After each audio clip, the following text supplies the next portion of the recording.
What's going on, everybody? I am Perry White. I'm the host of the Jaguar Journal. I want to make sure that you guys tune in live each and every Saturday morning from 7 a.m. to 9 a.m. on 107.3 FM. We also have our affiliates in Alexandria, Louisiana, as well as down in New Orleans. And if you're not able to catch us on radio live, you can subscribe to our YouTube channel as well as follow us on Facebook. It's the Jaguar Journal.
Opinionated, outspoken, informative. The Jaguar Journal.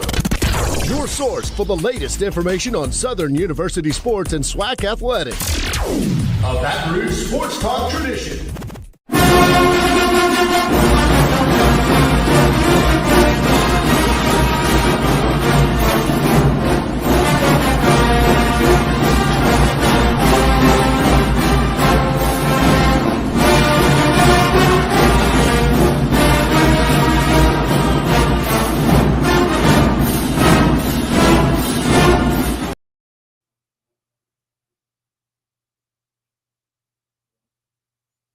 All right, everybody. It's the Jaguar Journal. Good morning. Oh, how y'all doing? Did we get it cut short? What happened? They didn't get the whole fight song. Oh, well, we working on it. See, I didn't hear my whole fight song. I had to hear it all the way through. I had to hear it till we say we fight, we fight, we fight to the very end. All right. All right, everybody. Hope you're having a great week. I am Perry White. Glad to have you guys here with the Jaguar Journal, man. Everybody listening across the Baton Rouge capital city area on 107.3 FM. Good morning. Everybody watching on our YouTube and Facebook. Glad to have you guys with us. Hope you had a great week. Hope you're having a great weekend. Memorial Day weekend. We're getting into the summer. Them kids getting out of school. All right. That means now you got to deal with them at home. Got to feed them. Put them in some summer camps. Sports camps, keep them active, put them in some swimming classes. If you don't do nothing else, put the kids in some swimming classes. Make sure the kids know how to swim, all right? I see all too many times reading or seeing the news where young kids are drowning. And this is a real conversation. Put the kids in a swimming class. Trust me. My son took a swimming class when he was about 3 years old, when I realized he had a love for water and he was sick of wearing that life jacket. So we put him in a swimming class. And I'm going to tell you why. There's a story that a lot of people don't know about when it comes to me on why I'm big on swimming classes. I actually drowned before in life. And I'm a story of a survivor that somebody can tell you that I actually survived a drowning. And I'm going to tell you the story of how I survived it. I was a kid, made baseball. I played baseball all my years, right? But in my early years, I ended up one of my first years making All-Star. And, of course, I was on the team with, it was just me and maybe one other black guy. So the vast majority of the team were white kids. When you have a separation of communities, you have one community who's probably been a little bit more exposed than my community at that time, right? So I'm hearing all the stories of what they gonna do when they get to the pool, and just like most kids, you fabricate you lie and you make it seem like you know how to do it too, just to fit in. So I'm saying, I'm gonna swim. I'm gonna jump off the deep end. I'm gonna do X, Y, Z. We get to the park. Who's the first person to jump in the pool? Perry White. Not just jump in the pool. They had like in the deep part in the 10-foot, it was this slide that spent you around and boop, just dropped you straight down in the water.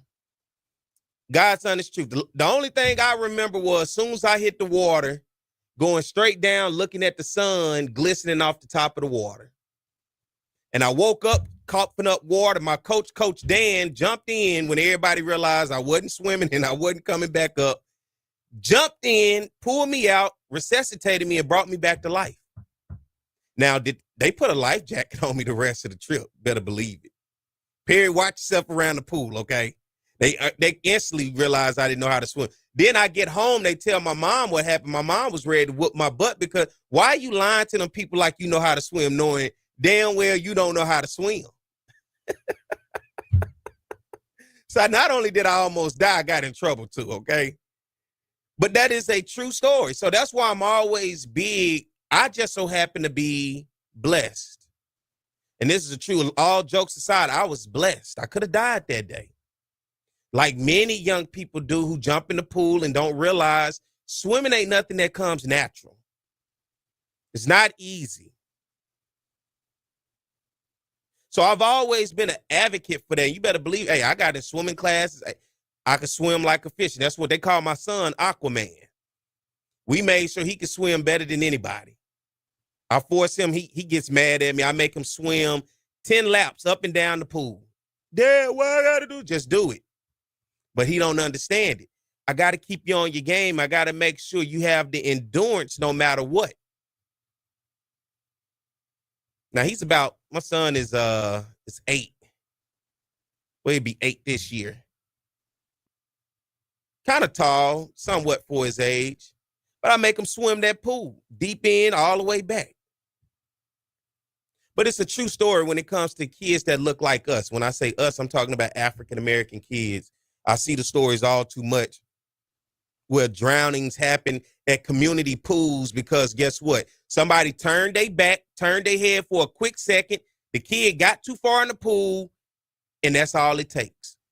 And most of the time, the people that's around the pool don't even know how to swim to get in the pool to save the child. So the whole time, they trying to stick stuff down in the pool, the nets and everything else to help save. So I'm an advocate for that. And I want to make sure that everybody out there understands why I'm such a huge advocate for that because it happens oh so much. And as a person who drowned before and was brought back to life, I had to be maybe I was about 7 years old. Baseball all-star trip. But kids fabricate a lie all the time. They know how to do things. Oh, I know how to do that.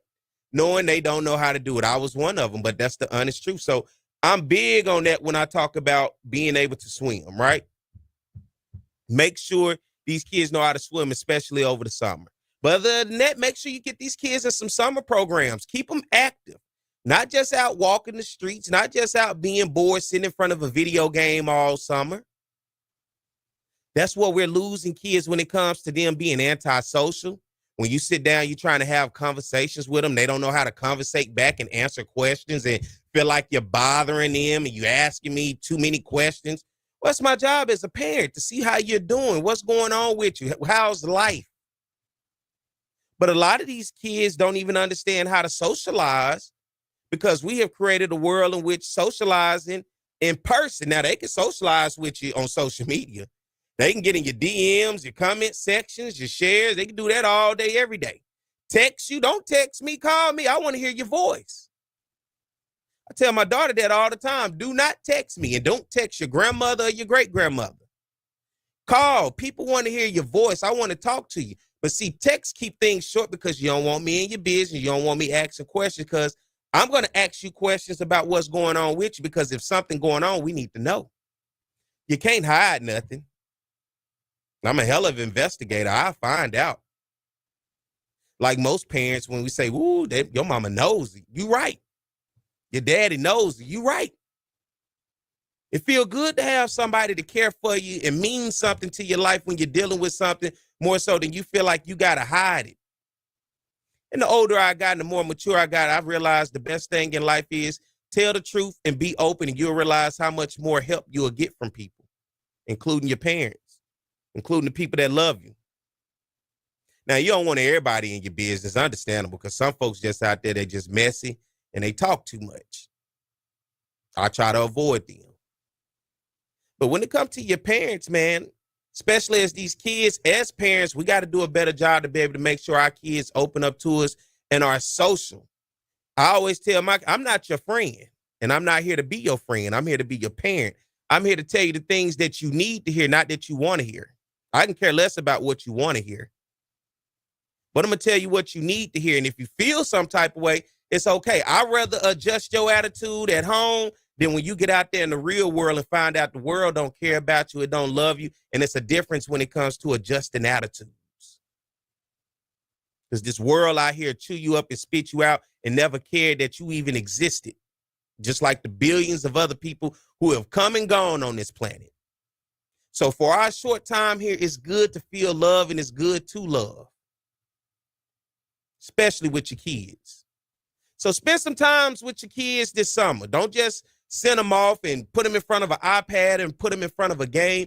Spend some time, and this is a true story. This is honest what I'm telling you. Spend some time with your kids. And don't put them around no pool if you know damn well they don't know how to swim. All right, let's get ready to take a break, everybody. When I come back on the other side, we'll keep things rolling. Y'all stay tuned. More of the Jaguar Journal.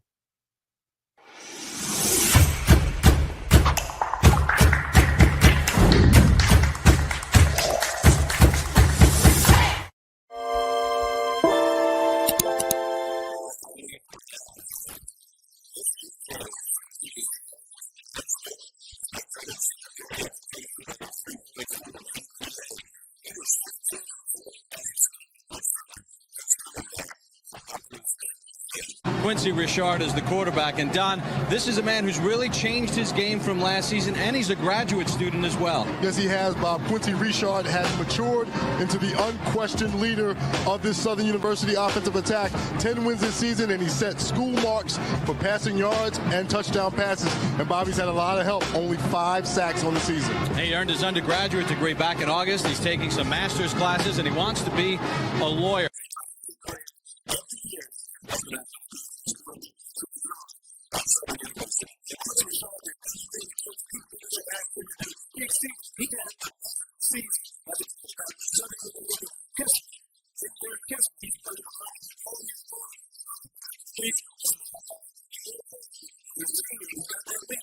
Here's Richard looking in the end zone. Has a man there. Touchdown, Southern University.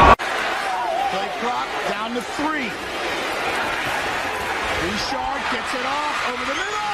Touchdown! Holmes goes in motion and comes set on a 1st and 10. Richard completes it. That's Ard.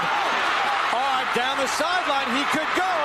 And finally pushed out of bounds. Richard's run for 10 touchdowns this season. He's going to keep it. Richard goes in. Make it 11 for Quincy Richard. Richard wide open. Touchdown, Chris Davis.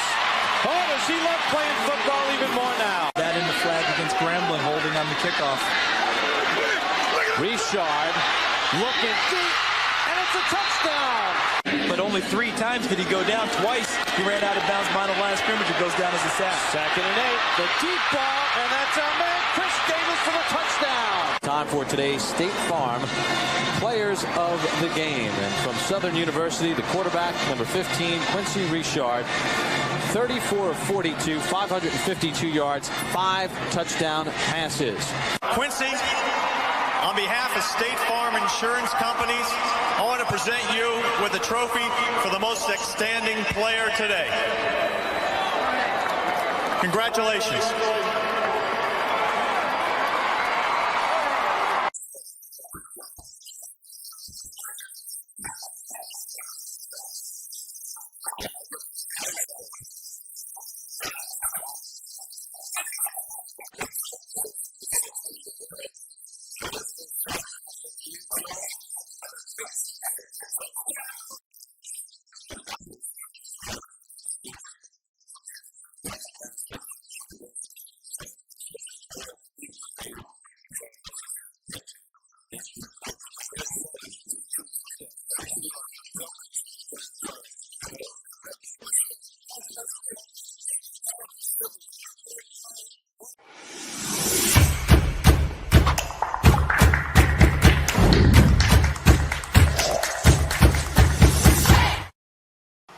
It's On the Yard Sports, and I'm Perry White. And what I need for you to do is go follow and subscribe to our YouTube, Facebook, Instagram, as well as Twitter right now. T.R. Ricks is a fifth-year senior who's getting his first chance to drive the train that Bob talked about. And right now, he's driving it quite well because the Southern Jaguars are kicking butt in the SWAC conference. As Bob mentioned, 6-0 overall in the SWAC, and T.R. Ricks has played so well, over 2,000 yards passing. In the last 3 games running the football, he's been over 100 yards on the ground. The respect factor that he gets from his teammates is incredible. As a fifth-year senior who's never started, they elected him captain. And the numbers he has put up are represented on your screen. 27 total touchdowns on the offense, a pass percentage of nearly 60%. He could be the SWAC. All right, we're back. It's the Jaguar Journal. Good morning to everybody. Hope you're having a great morning. Good morning to all our listeners out there on Talk 107.3 FM. Glad to have you guys with us, and everybody watching on our YouTube and our Facebook Live. Good morning. Very special guest here on the Jaguar Journal this morning. It's his first time on, but guess what? He's a supporter of Southern University and the Jaguars. And listen, we have had conversations. I said, man, we got to talk to get the people out there because he makes some of your tailgate music that you listen to at your tailgates. Want to welcome to the Jaguar Journal this morning, my man, Mr. Ronnie Bell, national recording R&B artist. Well, good morning. Good morning. Good morning. How's it going? Man, doing good, man. What's going on? Oh, man, I'm blessed. I'm blessed. For a lot of people out there, man, they don't realize, man, if they don't realize, well, now y'all listening to him, this is the voice of national recording R&B artist Ronnie Bell. He makes a lot of music that you guys are jamming to at the Southern tailgates and many tailgates across the SWAC, man. Ronnie, what's going on in your world, man? What you got going on these days? Man, I'm blessed. I'm blessed, man. Just touring, finishing up tours, ready to start another one. And man, just dropped a new single yesterday. Talk to us about it now. You can't just tell me your job. You got to tell us what it is, what you got to do, what you're doing. Hey, man, look, you know, as I am, man, I'm an old school lover, man, so I had to bring it back, man. Me and my boy, Mr. Hankey, man, we collaborated. We put our own little twist to Betty Wright's Tonight is the Night, and Color Me Bad, I Want to Sex You Up. So Mr. Hankey, along with another Southern alumni, Teddy P, we got together and we put this smash together called No Stopping This Love. Let's talk about other songs. Give us some songs out there folks may have heard at the tailgate that they could be familiar that you own. Oh, yes. Cotton Candy. That was my first Southern Soul song that really took off and did something nice, man. A lot of people also know me from I'll Pay the Shipping Costs, along with Lotto, one of my latest songs that I released last year, and then The Party Ain't Over, which is another song that we released about 2 years ago. You know what we got to do this upcoming football season with this football schedule we got, man. We might have to collaborate and get a tailgate concert with you, man. We might have to make something work. Yes, sir. Yes, sir, man. Look, man, I'm always down to show love to the Jags, man, and to the people, man, because without the people, I can't, what I do doesn't really matter as much without the support of the people. Talk about Southern Soul blues. You know, I grew up on blues. My household was Marvin Cease, Johnny Taylor, Carl Sims, Bobby Rush. You know, that's what I grew up on. But you know, I understand now when I get to hear the Ronnie Bells, the Tuckers, and all of that of the world today. There's a new generation that's coming in that's about to take over the old blues scene. Oh, yes, sir. Yes, sir. You know, of course, you know, man, I graduated undergrad in 2009 and grad school in 2013, man. So I grew up in the 90s pretty much. So, you know, a lot of those old heads, man, B.B. King, Muddy Waters, you know, I remember hearing them as a little boy with some of my uncles. But, I mean, the heavy influence was gospel, man. John P. Key, Kurt Carr, Rance Allen, and Kurt Franklin was coming up around that time, man. But people would be very, very, very, very shocked to understand the heavy influence of church compared to actual blues. And of course, you know, Johnny Taylor, everybody had an idea who Johnny Taylor was, man. And, I remember coming up in high school hearing Sir Charles. Mm-hmm. And then, what kind of pulled me in that direction as, I was doing my R&B thing. I heard a guy, Labrato, and somebody was trying to introduce me to Southern Soul, and I heard Labrato, and then I started hearing some Lenny Williams and some, oh man, what's my guy in my head, blonde, of course, Tucker. And I said, man, let me give this thing a try, man. And, it's something fresh, something new. And man, I'm just blessed and so excited and happy, man, that Southern Soul's, with 803 Fresh, taking it to the moon, man. I'm just excited for where Southern Soul is coming. Is that where the fans at? Yeah. Where does that fall into? What genre does what boots on the ground? What genre does that fall into? Man, that's right there in Southern Soul, man. The beauty of Southern Soul is it's similar to old school R&B, like everything. Like the R&B you didn't have subgenres. You didn't have pop. You didn't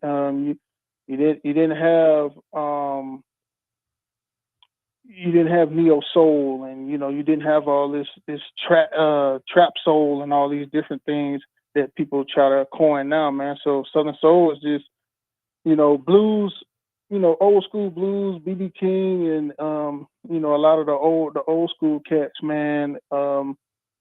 It was something different, so they had to give it a different name. So Southern Soul became the name that everybody kind of gravitated to, because what Johnny Taylor and Marvin Cease and them doing wasn't always just traditional blues, man. They had a different beat, man. They had those horns, they had those organs, and it was a little more up tempo than traditional blues. So they had to give it something new, and it just kind of morphed, man. I mean, I give it to Tucker. He kind of put the swing on it, and then a lot of us, who grew up in Louisiana, kind of had a Zydeco flavor. And when you're performing, man, sometimes us younger than the older guard, because man, I'm 42, but you just get up there and say, man, I don't want to get up here and sing ballads and sing slow songs the whole time, man. We want to party and groove. So a lot of us gravitated from rap and hip hop and say, yo, we gotta infuse our flavor to it. So I'd say like blues, soul music, and then a flavor of R&B and rap have been infused into it. Growing up, one of the funniest things, Bobby Rush, he's from Pine Bluff, around that area. I used to hear Booger Bear up under there. I'm like, what the hell is that? And then you hear Marvin Cease talking about the candy liquor. You know what I'm saying? It was just, as a kid, you like, man, what am I listening? Because I went to Blues Fest growing up. My mom, hey, you go out there, you run around. Back in the day, they used to have these Blues Fests at these rodeos and in these open fields. So I grew up at Blues Fest over in Greenville. They used to have them in right outside of Pine Bluff, Arkansas, in All-Timer. Used to call it the Pine Bluff All-Timer Blues Fest. So I grew up in this era of those days of going out there hearing Denise LaSalle and all of those, and for me, it's who I am. We would go on road trips, and that's all I would hear, the tapes, till you flip it over on the other side and then got to rewind it back. That was our entertainment. And so man, as a kid, I didn't understand it, but now that I've gotten older, I can appreciate it, especially when I'm at a Southern tailgate, man. Cut some blues on and get the vibe going for me while I got that cup in my hand and I got that plate in my other hand, man, and I'm enjoying myself. And right now, it seems the boots on the ground, that's the thing right now. It's wearing folks' hands out. They getting tearing their hands up from swiping them fans so hard, man. Yes, sir, man. Look, man. Look, I grew up totally the opposite. I grew up so much church, and I would hear that music, but it'd be like your uncle and his buddies in the corner at a family reunion. They wouldn't be playing right there by everything, because grandma ain't trying to hear that. If it ain't gospel, she wasn't trying to hear it. So you had to go hang out over there by the grill and hear that music, right? But man, a person I just kept running into, man. Like I said, man, I knew God kind of guided me this way because as I was coming through school and things just weren't working, I was making great music, and but I just couldn't get anything that could catch or that I could get support behind. And man, I just kept running into this guy out of New Orleans, out of the Ninth Ward, Mr. Frost Hill. He passed away a few years ago, but I just kept running into him, and he kept saying that we should do something together. And he has something that, you know, if I was interested in, I would try. That, you know, he think it could be something nice for me because he heard something in my voice when I performed. And of course, he invited me down to New Orleans. And the first song he gave me, we got in the studio it was maybe about 2 hours, an hour and 45-minute session. And the first song I recorded was Cotton Candy. So, I mean, ever since then, it was like, oh, okay, I could do this. And it was just something I was trying, and then it turned out to be the thing that I became known for. I want to do something if we can, man. Let's see, once again, like I said, let's see if we can collaborate the Jaguar Journal with you and see if we can get a couple of your buddies. I know, what's my guy do boots on the ground? 803 Fresh. Him, you, Tucker, maybe let's get y'all together. Let's throw this big tailgate at a Southern home game, man, and get them folks some Southern soul tailgate music concert. What you think about that? I love that idea, man. Now I will say this: I've been at many concerts and been on tour with Tucker, King George, and others. I don't know if we can afford everybody, but I do know some other brothers, some good up and coming guys who we can bring in, and maybe as we grow this thing, you know, we can eventually get a Tucker or 803 Fresh out there. Like I say, I can reach out and see what's there. I don't want to make promises I can't keep. Yeah. I got friendships, but I don't have the connections to necessarily make that happen at the moment. But we, you know, hey, let's see what we can do. Hey, support the Jaguars while having a good time listening to some of your music, man. Before I get ready to let you go, let the people know out there where they can find you and keep up with any new music that you're putting out there, man. Oh, man, most definitely. Again, man, the new single, No Stopping This Love. Yeah, I need y'all to really blow that up, man. Run those numbers up, man, wherever y'all go, man. It's very nice, a nice, good, old school kind of New Jack swing, R&B flavor, soulful joint. Again, it's produced by Southern University's own Mr. Hankey. Of course, me, your boy Ronnie Bell, written by me, Ronnie Bell, and Teddy P, all Southern University graduates. You can check me out all streaming platforms. My music will be there, but you can also check out my website, realentgroup.com. That's REELENTGROUP.com. And you can follow me on Instagram, Facebook, at Ronnie Bell 225 or at official Ronnie Bell. Well, Ronnie Bell, man, I appreciate you for coming on this morning, having this conversation. He is the voice of a lot of the music that you guys are listening to, not just at Southern, but if you go across the SWAC at a lot of these tailgates, Jackson, UAPB, Grambling, Southern, Alabama State, you hearing this music blasting, you jamming to it while you got that drink in one hand and that plate in the other hand. So, man, thank you for coming. I won't be the last time. As we get closer to the season, we'll keep talking and we'll keep pushing the music, man. Appreciate you. Oh, man, most definitely, man. And I can't wait, man. I would. This is definitely a dream of mine to partner up and do more things with Southern University, man. Because, you know, we had the alumni homecoming concert a few years ago. I think about 2023. I would love to be able to do more at my alma mater, man. Because I think I was at Alabama A&M last year for a homecoming party. They're a little bougie up there. Hey, man, at the end of the day, you know, because I started to wear my Southern sweater, you know, shout out to D-From with the Anthony Lawrence collection. But, you know, I was like, no, I don't want to start no problems. So, but at the end of the day, man, it's all HBCU, man, and I want to, you know, see everybody win and everybody enjoy themselves, and everybody deserve to have a good time and make it home safe. Yes, sir, man. And that's the beauty of Southern Soul, man. We're not trying to bring no problems. We're not trying to bring no conflict. You may hear some music or some stuff that people was doing, but it's grown folks' music, man, at the end of the day. That's it, bro. And, you know, hey, as you said, as a little kid, man, you didn't understand, just like I didn't understand some of them songs. I'm like, man, what in the world is Johnny Taylor talking about $2? My last two. My last $2, man. What you gonna do at the casino with $2? I thought Marvin Cease was really licking some candy. Yeah. Yes, sir. Yes, sir. Hey, man, coming up and hearing Sir Charles, like, is anybody lonely? You know, hey, I'm thinking like, yeah, man, when I'm punished and can't go outside with my friends, I'm lonely. That was not the lonely he was talking about. No, it is not. Well, Ronnie, man, appreciate you coming on this morning, man. We'll definitely have you back here on the show, man. Thank you. Man, I appreciate it, man. Thank y'all so much, man. And look, you continue to do what you're doing, man. Again, man, whenever I need some knowledge on Southern, man, I turn on to you, man. And every time I listen in to you or see you collaborate with people from other HBCUs, I love it because I learn about their history. I learn about Southern history. And, man, I wish this thing was going the way it was going, like back when I was in school, man, because I love to learn about our history and learn about our people. Man, I appreciate you and the support, man. For real. Thank you. Yes, sir. Yes, sir. Most definitely. All right. That's the voice of national recording R&B artist, my man, Ronnie Bell. Let's get ready to take a break, man. And we come back on the other side. We'll continue the show. Stay tuned. More of the Jaguar Journal, everybody. What's going on, everybody? I am Perry White. I'm the host of the Jaguar Journal. I want to make sure that you guys tune in live each and every Saturday morning from 7 a.m. to 9 a.m. on 107.3 FM. We also have our affiliates in Alabama.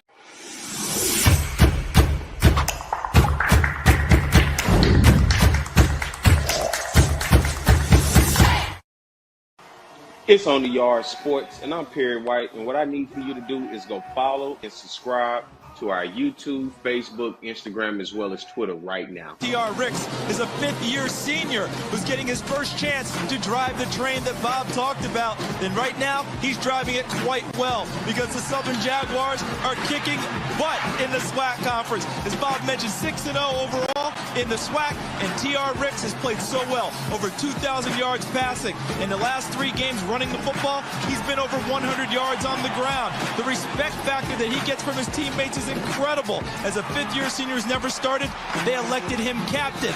And the numbers he has put up are represented on your screen.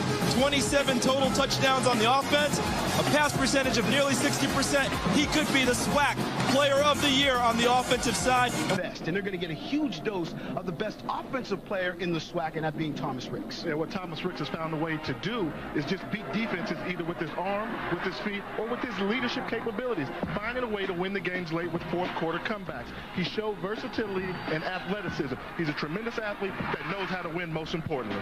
Really is a leader both on and off the field.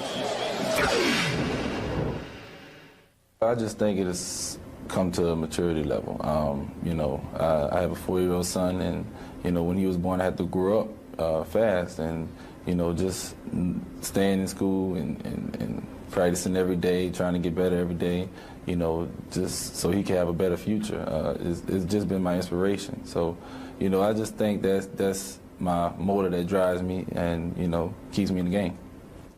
His 4-year-old son, Collier, has not missed a game this season. They throw the football around in Rick's dorm room at Southern, and he says it's great playing football with Collier. 1st and 10. Ricks. He's got Vernon.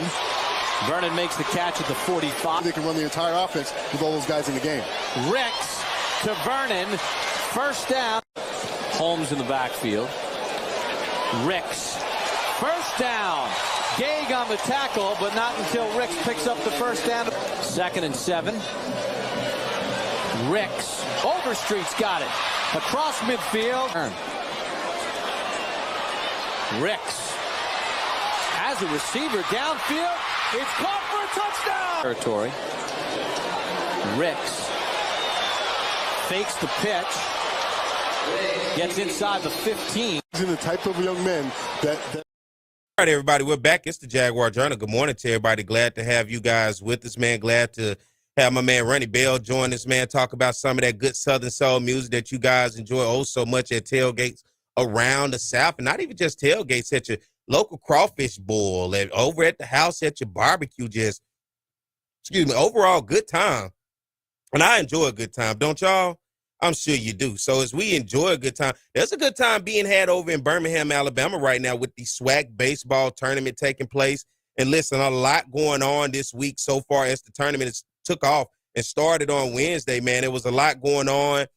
Southern University had an opportunity to get in, and they lost game 1, won game 2, and lost game 3. But nonetheless, the Jaguars found a way to stay in that thing. But as we start to talk about the SWAC tournament, I'm pulling up the scores right now so we can be able to go through it. But how about Florida A&M and Grambling last night? Grambling really taking Florida A&M, as they say, behind the shed and really putting it to them. And then you look at right now, Bethune-Cookman has done everything they could to pretty much solidify themselves basically as being the best team in this conference. They look every bit of it, of the best team in this conference. And when we talk about the baseball tournament, SWAC baseball tournament, we got things started on the 21st. How about the first game? Texas Southern taking on Bethune-Cookman. Of course, Bethune-Cookman, the overall best team coming into the conference tournament this year. We no longer did the East and the West. It was just straight up divisions. Bethune-Cookman got the victory 5-3 over Texas Southern. Then Southern University, who was the 7th seed, had to take on Florida A&M, who was the 2 seed. Florida A&M got the victory 9-1 over Southern University. Then we moved on to Alabama State, taking on Jackson State. Alabama State with the victory 7-6 over Jackson State. And then Grambling State and Pine Bluff. Pine Bluff came in as the 4th seed. Of course, they had some much success this year. Grambling humbled them real quick. 13-6 was the final score to round out day 1. Then we go into day 2 of the tournament, all right? It was a 2-game elimination, so now we got some teams on the chopping block. Jackson State gets in there against Texas Southern. Jackson State get the victory 12-6 over Texas Southern. Then we had a hell of a game between Southern and UAPB.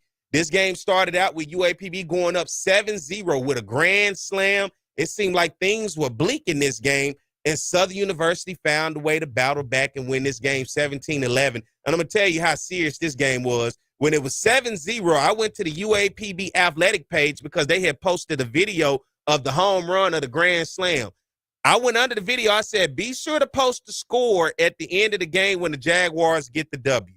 It was all fun and games when the Jaguars were down. Southern comes back and win the game. Guess what they did? Their athletic page blocked me. Can you believe that?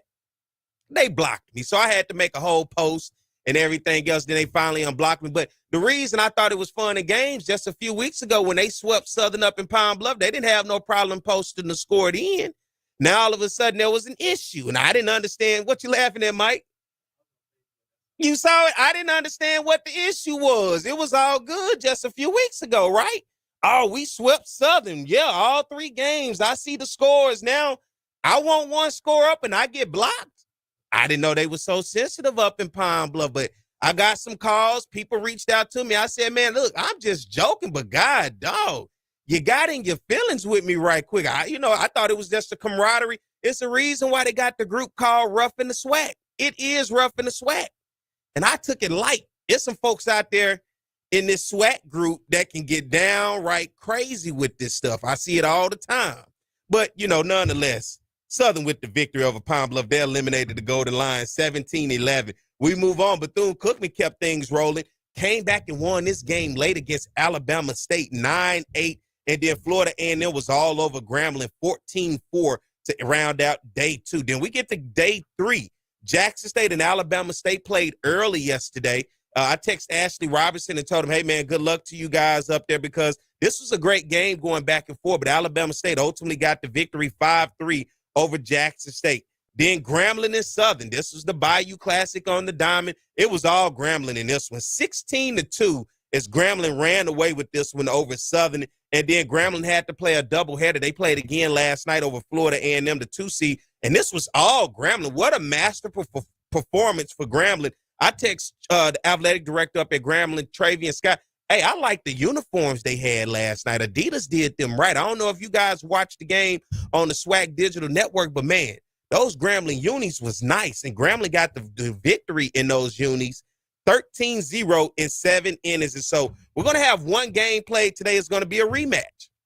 Grambling, Florida A&M. Loser goes home. Winner will advance Sunday to take on Bethune-Cookman in the SWAC Baseball Championship. So interesting how this thing is going to wrap out. And then guess what? We even were blessed with the Southern and Pine Bluff game my man, the legend himself, Roger Kadar, joined the broadcast and was able to tell some stories and have some history about being a baseball coach and just giving some insight into some of this history that we have, rich history in the SWAC, man. It was very enjoyable listening to Coach Kadar. I know for some people, if you outside of Southern, you say, well, Coach Kadar, he wasn't keeping up with the game. He was doing too much storytelling. But when you're talking about baseball can get a little boring going play-by-play from time to time. It's good when you have that many innings, especially that Pine Bluff and UAPB game. That game was, about 5 hours? The final score was 17-11. So it was good to hear some of Coach Kadar's old stories and how he was relating to the past, to the present, and then just having that conversation because he's one of those guys, while we have him around, we got to continue to get that history from him. We got to continue to have that understanding of what the future is and where we come from. So other than that, man, listen, it has been an entertaining SWAC baseball tournament this year. I've watched every game. They're playing at Rickwood Baseball Stadium over in Birmingham, Alabama. It is an old stadium. You're talking about 100+ years old. Back in the day, the Negro League games were played in this stadium. And so you could tell it's an older stadium looking at it, right? But nonetheless, the tradition and history of the SWAC being over there and taking on the essence of what it is being in that tournament this weekend and understanding the history of that stadium, man, is one to, I think, relish in if you're there. So let's get ready to take a break, everybody. When I come back on the other side, we'll be getting ready to get to the top of the hour, and we'll close the top of the hour out. But nonetheless, stay tuned. We'll be back. More of the Jaguar Journal.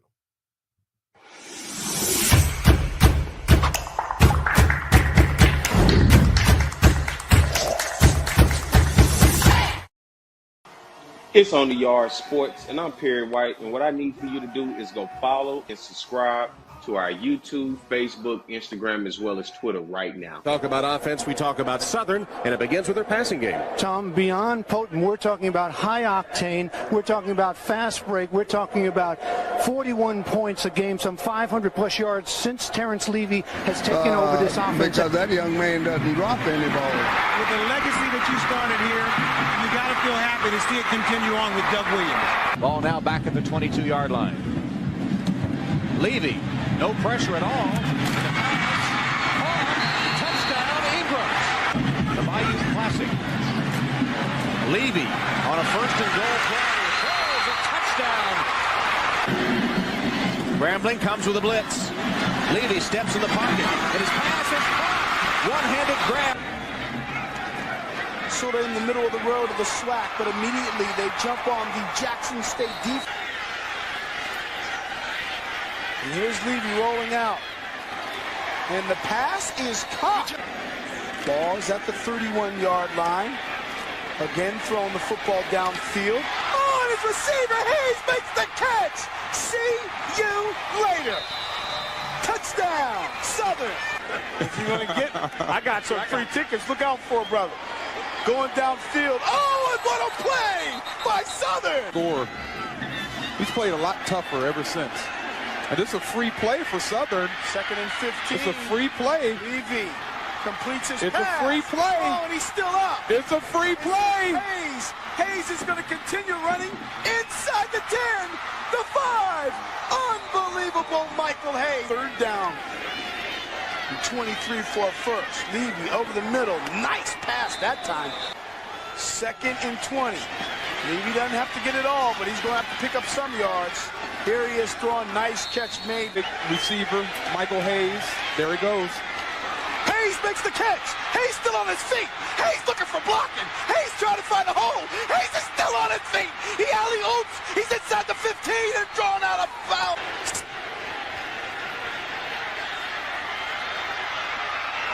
Touchdown. The backfield. Plenty of time for Levy across the middle. Has his man at the 15. You know, I don't know if you want to break the spirit of Terrence Levy or not. Here he wings one wide open down the middle and a one-handed grab made. The way. 3rd down and 4. And here's Lewis off the catch. Lewis still on his feet. And Lewis is streaking down the sideline. Touchdown. So they move back. All right, we're back. It's the Jaguar Journal. Good morning, everybody. I am Perry White. Good to have you guys with us. Everybody out there listening across the Baton Rouge capital city area on Talk 107.3, and everybody watching on our YouTube and our Facebook Live. I am glad to have you guys in here. Just to go through some of the comments right quick. Got Jeremiah Clark. He's here. My man, Kerry. Look, we get some Jackson State folks up in here, right? And then you got Crook, Adrian Crook. He makes sure he gets on them Jackson State folks all the time. We got Mary 305. She said, good morning from Miami, Florida. So we got Miami in the building this morning. My man, Elwood Moore, checking in with us here this morning. So good to have you guys with us. Who else we got on here? HBCU Band Talk say, hell Wildcats. Hey, listen, Bethune-Cookman is playing some of the best baseball right now in the conference. They're looking really good. Good morning, my man. Ronald Hunt up there in Monroe, Louisiana, having a conversation with us, man. Good morning to you guys. Good morning to everybody out there that's paying attention and is watching us, that's in the chats, in the comments. Always entertaining to see you guys go back and forth. I see some people, somebody else said UAPB blocked them as well. Nothing but love for UAPB, but I didn't know they was going to get so sensitive. And, yeah, I'm going to talk about it this morning. That's the beauty of having a platform. Couldn't believe they blocked me. I thought it was love up there for me and the Golden Lions, man. And because they rubbed it in on me, and see, let me tell you something. I just so happened to share when they swept Southern, right? Y'all remember I talked about it here on this radio show.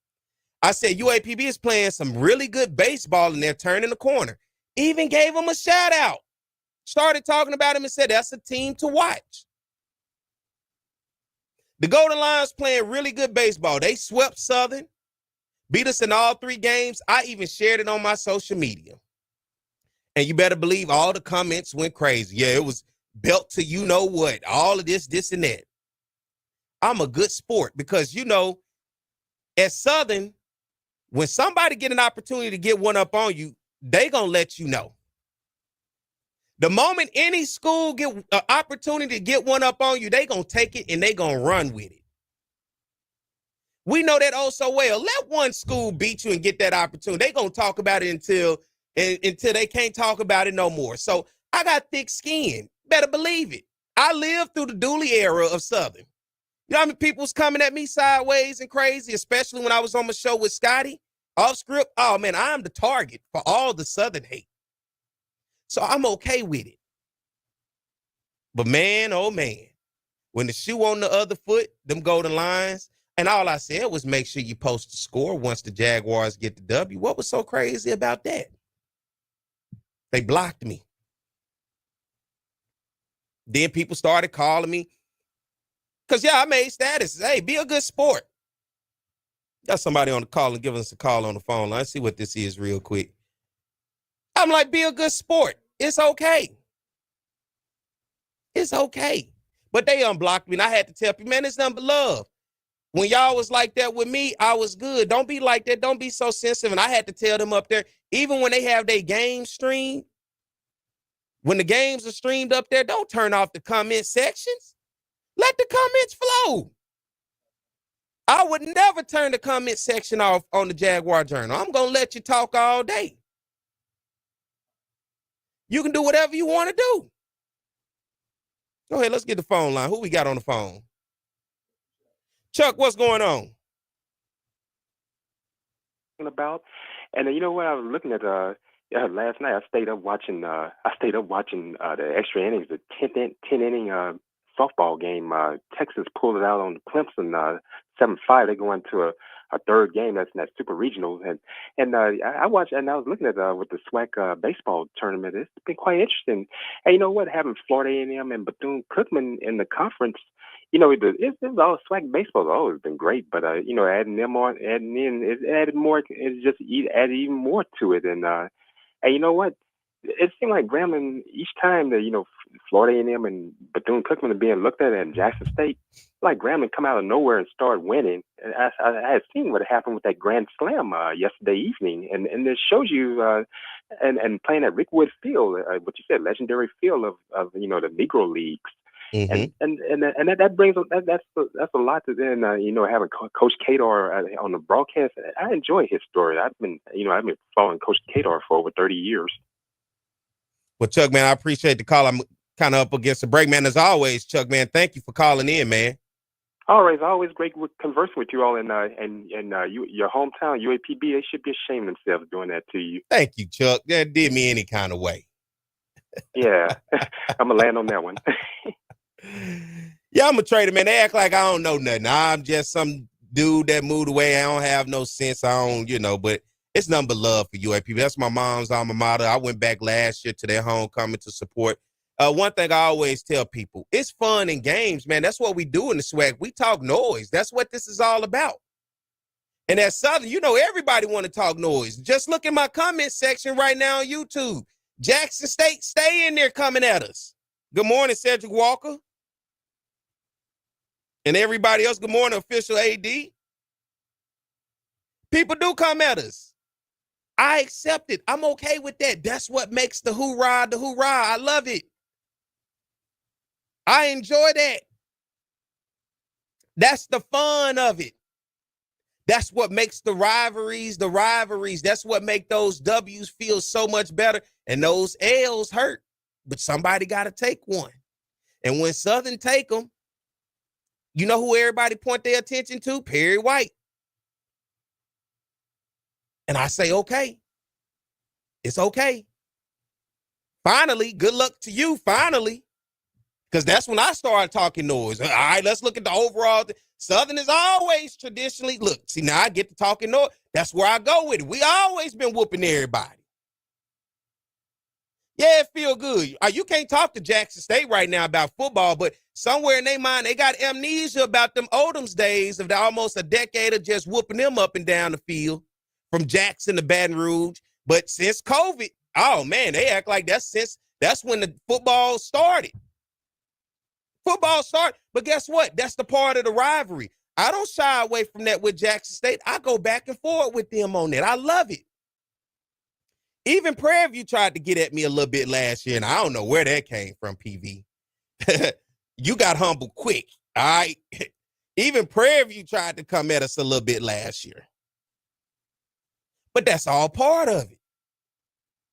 So, if you out there and you're an athletic director or you run these social media pages, man, don't get sensitive. That's part of this SWAC thing that we do is we talk noise. If you got a live stream and you live streaming the game and I'm coming in to support my team and it's about 20 of us talking noise, don't cut the comment section off. Let us talk our noise because you know what? It's really helping you because it's going to generate more views to your live stream. And don't read it taking it personal. It's business. This is what fan bases do. We talk noise, especially if you're accustomed to winning. Because I'm going to talk noise regardless. I got to rep Southern. And people will throw jabs and hooks at Southern every chance they get. I got to defend the gold and blue. And I got to keep on fighting till I can't fight no more. But it's all good. Hope everybody having a good day. Let's get ready to take a break, everybody. We're at the top of the hour. I love you, Pine Bluff, but I love them Jaguars even more. Let's take a break, everybody. Stay tuned. More to Jaguar Journal.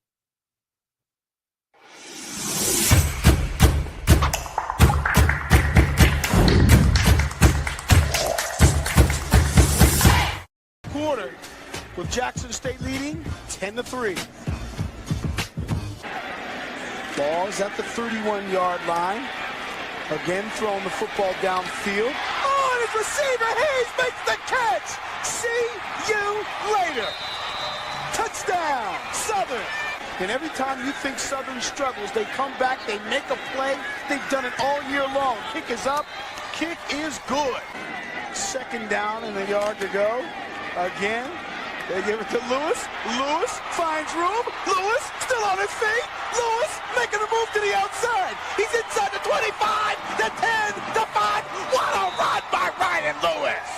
69-yard run for Ryan Lewis. And how about this? Kicks up. Kicks good. Halftime, George Johnson along with Charles Mann. Southern trailed in this football game 10-7. Then they reel off 14 straight points, and they do it with the big plays. And that's something that we didn't think would happen, at least from Southern's perspective.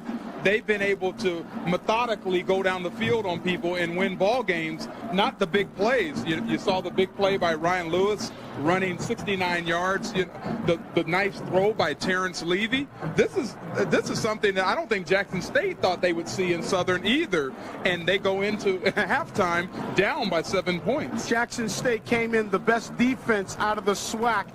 And if you take a look at the highlights, you will see that this club, and I'm talking about Southern, was really able to capitalize on a couple of miscues, and the big plays are the result of it. And this is Daniel Guy with a nice stiff arm to Bradley Pittman there. And he runs that ball 36 yards inside for a touchdown, makes it 7-3. And then Terrence Levy, quarterbacking, throws a big bomb to Michael Hayes, who gets by Rashard Anderson and waltzes into the end zone for a 69-yard reception. And then the big run by Ryan Lewis, a scat back for Southern, races 69 yards for the score. And that's where it stands right now, 17-10. Southern is on top. Passing leaders in the conference. Donald Hayes from Grambling, your top passer. Washington second, but he's intercepted right there. This time the inside handoff, and the ball was dropped to Tommy Head. Here's Taylor in the pocket, looking downfield and looking for Leroy Fields, and this one looks intercepted, and it is. He's played a lot tougher ever since. And it's a free play for Southern. 2nd and 15. It's a free play. Levy completes his It's pass. a free play. Oh, and he's still up. It's a free play.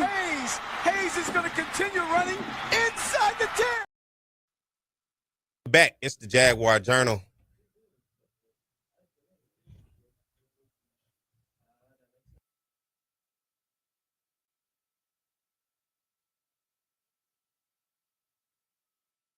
What's going on, everybody?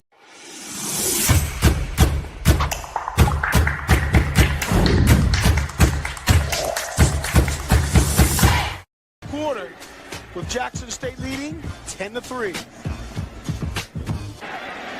Ball is at the 31-yard line. Again, throwing the football downfield. Oh, and his receiver Hayes makes the catch. See you later. Touchdown, Southern. And every time you think Southern struggles, they come back, they make a play. They've done it all year long. Kick is up. Kick is good. 2nd down and a yard to go. Again, they give it to Lewis. Lewis finds room. Lewis still on his feet. Lewis making a move to the outside. He's inside the 25, the 10, the 5. What a run by Ryan Lewis. 69-yard run for Ryan Lewis. And how about this? Kicks up, kicks good. Halftime, George Johnson along with Charles Mann. Southern trailed in this football game 10-7. Then they reel off 14 straight points, and they do it with the big plays. And that's something that we didn't think would happen, at least from Southern's perspective. They've been able to methodically go down the field on people and win ball games, not the big plays. You saw the big play by Ryan Lewis running 69 yards, the nice throw by Terrence Levy. This is something that I don't think Jackson State thought they would see in Southern either, and they go into halftime down by 7 points. Jackson State came in the best defense out of the SWAC. And if you take a look at the highlights, you will see that this club, and I'm talking about Southern, was really able to capitalize on a couple of miscues, and the big plays are the result of it. And this is Daniel Guy with a nice stiff arm to Bradley Pittman there. All right, we're back. It's the Jaguar Journal. God, dog, man, give me a countdown, point at me, let me know something. All right, help a brother out. All right. Throwing me off this morning, but it's all good. It's the Jaguar Journal. Glad to have you guys with us. Talk 107.3, everybody listening across the Baton Rouge capital city area, and everybody out there watching on our Facebook and on our YouTube live. Man, I got my boy Garrett Edgerson up in the studio with me today. He come in, he already on us. He grabbing stuff, talking about y'all need new equipment. Man, don't come in here talking about our equipment, man. Well, even though we need it, we got to tell the people, the higher ups. We just in the studio for a couple hours, but good morning to you, man. Good morning. Good morning. Yeah, don't be coming in here talking about our equipment, man. Look. We know it. Look, I look at this stuff every Saturday, be like, God, dog, we need some new stuff. But yeah, a little bit. We make it do what we do, as you know. Huh? Trust me, I know. All right. So trust me, I know. We got to work with what we got to work with. You are the media director for the Southern University Marching Band. You also, would it be correct to say media director for athletics as well? Digital media, Southern University Athletics. Okay. Do that. Well, let's structure that then for me, for the people out there. How would you title that if you put that on a resume? Structure that for me. Oh, come on now. Oh, I need that on my resume. It's on the resume. I'm reading the resume. I say, Mr. Anderson, what is this? What are you at Southern? Media director, Southern University Marching Band. Content creator, digital media, Southern University Athletics, and also an Emmy-winning producer. Ooh. Now I can look at that, and I got to put my glasses down when I look at that resume and make a little bit more sense to me as I'm looking at it. A whole lot. You know, man, listen, this is my brother from another, man. Listen, been my boy since day one. And I can remember the first time when Garrett and I first got together. Garrett, of course, the Edge One Productions out there for a lot of people who can recall. He was the pioneer at Southern University of realizing the age of digital media and broadcasting events at Southern on YouTube when nobody was really using YouTube like that. You were putting the pageants up there. You was the first one really putting the Pretty Wednesday with the Greeks. You were creating Greek videos. You were doing the Greek shows. You were on the forefront of just really opening up, showing people what student life is like at Southern. And it became a tool of where people were watching these things. I'm talking about thousands of views and was watching like, hey, Southern look turned. I want to go to Southern. How did you even get started to say, I want to pick up a camera and to realize to relate what you're recording to put to YouTube and realize, man, this is something that could turn into something? Well, you know, the whole thing, I started recording point blank period just off a band. Like I wanted to make my own band DVDs. You know, we talk about band DVDs and tapes and all the time. I wanted to make my own DVDs at one point in time. That's the only reason I picked up a camera. You know, I bought my first camera with my work study check. I work study on the yard, computer lab, bought a little $150 camera and just took it wherever I went on campus, man. Just showed my experience. I had fun on the yard. I wanted to show everybody else how much fun we did have on the yard. So that's just, like you said, recording pageants, step shows, Pretty Wednesdays, the whole nine. And it just took it to another level. And then once you started posting these things, you start getting these different messages like, yeah, man, I'm coming to Southern just because what you put on the internet. And that's to this day. Like I got a message yesterday, like, man, I'm coming to Southern to be on your media team. Like nothing else. I'm coming to Southern because of what y'all do. So yeah, that was it. Band is my heart. And that's the reason I picked up a camera from the jump. Now, what years we talking about this all started? We are 2010. So about my sophomore into my junior year. So we in 2010. And at this point, you looking at that time, things were transitioning from people reading to digital. Yep. YouTube was starting to really take off and become the platform where people were actually paying attention to it. And for a lot of people, getting an inside look at HBCUs at that time, because social media had not quite really took off to what we see it as today. So getting an inside look into HBCUs, particularly the culture, wasn't so easy during that time. And for those days, it was just like when I grew up. What gave me an inside look into Southern was growing up watching College Hill. Yeah. I made sure I watched College Hill because what else would I have known to be able to get that insight to see what was going on at Southern? And College Hill went on not only to Southern, but they went to other HBCUs. That was the beauty of watching the Black college games on BET back in the day. Yep. It was those very limited platforms to where when you did get the opportunity to see what it was like at HBCUs, you soaked it up. Yep. And I think even before then, that's why you had shows like A Different World and all of those other shows that was so great because it gave people an idea. But then when you started to transition, you gave people a true understanding of ain't no production to this. This ain't scripted. This is the real. Life, yeah. If they cutting up at the pageant, you see them cutting up. If they cutting up at Pretty Wednesday, you see them cutting up. If they cutting up at the game, whatever the case may be, it was an inside look to give people a true understanding of, I may have thought one thing, but damn, this is really what it is. And because I see that, I want to go to Southern. Yep. So in that whole instance, for what a lot of people don't understand, it became a valuable recruiting tool. It did. It still is to this day. To this day, it definitely is. I can't put. We talk about this all the time. Mm-hmm. Like y'all hearing stuff that we talk about all the time. I can't put a number on the amount of money, let alone students that have come to Southern University just based off of what I produce. Just Garrett Edges. Yeah, me, yes, just me. I can't put a number on that because it's probably high. I would assume it's very high. And I can recall once you and I got together, because when I first got started in the game, I was working with Kendall Odoms. They was known as Mr. Moto. And we were working on a project in the early days of going to black college games and highlighting them.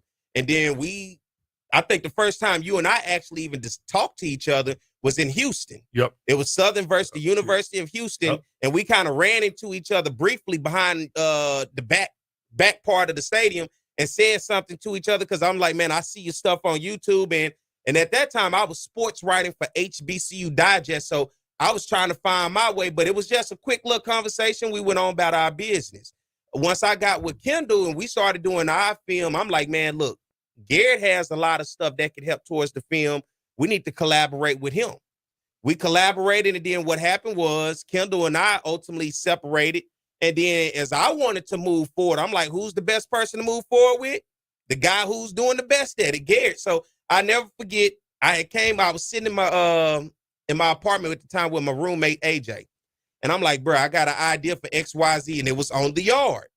And I reached out to you, I think, on Facebook and was like, man, can I come meet you? Because at the time you were working, you was over the dorms in the back of campus. And I came in and we had a meeting. I had a little chick with me. You remember that? I remember. I never saw that chick again after that day.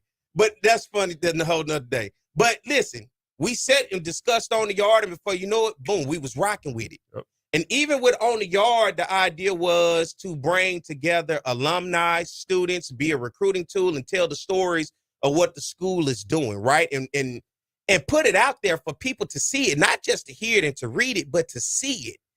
And just from what you're saying, I started realizing with On the Yard, just from my short time with working with you in the beginning, people started reaching out saying, you're giving me an insight to Southern where I want to come to Southern. I'm going to come to Southern.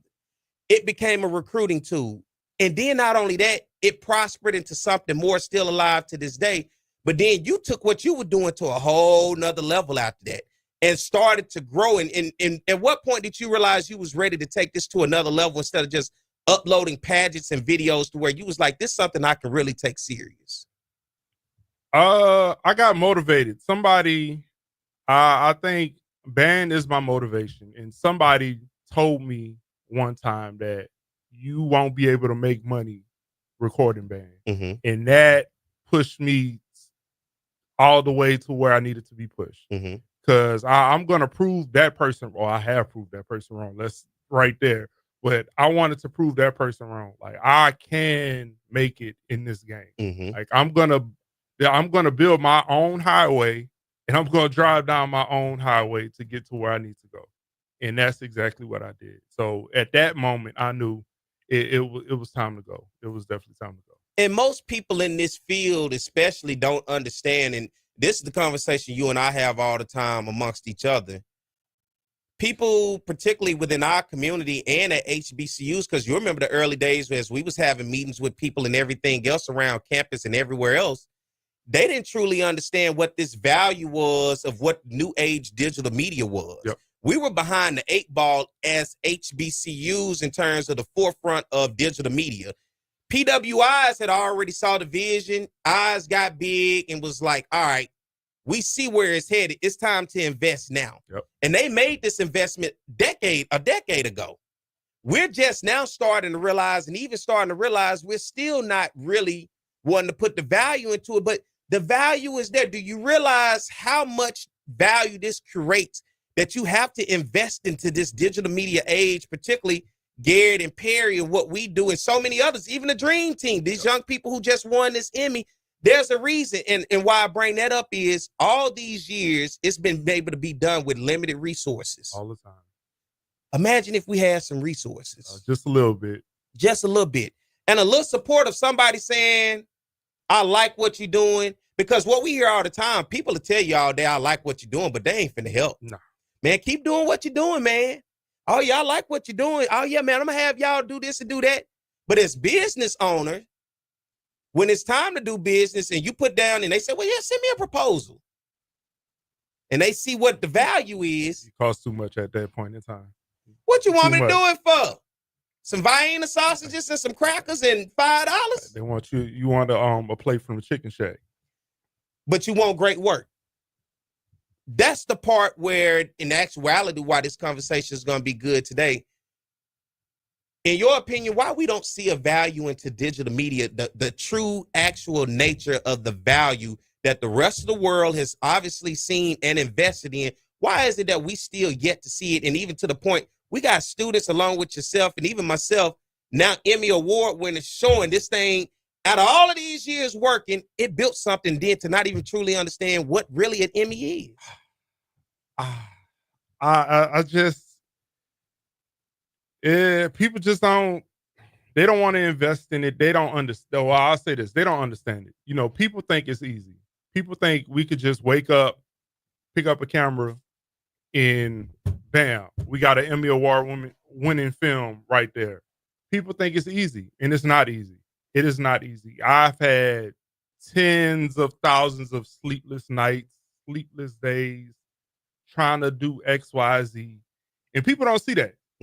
People don't see that. They see that finished product. They think even a 60-second video, don't realize you had to go through hours and clipping this and clipping that, making sure the sound is right, making sure the go ahead. You're right.